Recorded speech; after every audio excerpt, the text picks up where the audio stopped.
तर मित्रांनो, आता मी आहे कोकणामध्ये, महाडमध्ये, आणि मी तुम्हाला एक अनबिलिव्हेबल असं दृश्य दाखवणार आहे. आता जसं आपल्याला माहिती आहे, छत्रपती शिवाजी महाराजांचं वर्चस्व हे सगळीकडे होतं, पण जे दृश्य मी आता तुम्हाला दाखवते त्याच्यामध्ये महाराजांच्या चेहऱ्याचं पूर्णपणे आकृती ही पाहायला मिळते.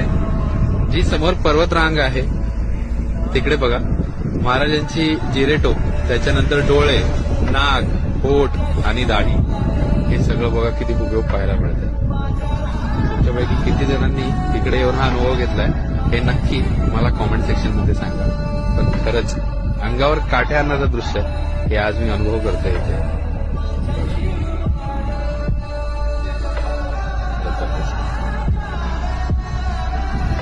आहे की नाही? म्हणजे महाराजांचं वर्चस्व हे निसर्गामध्येही आहे, हे आपण आज समोरून साक्षात बघत आहोत.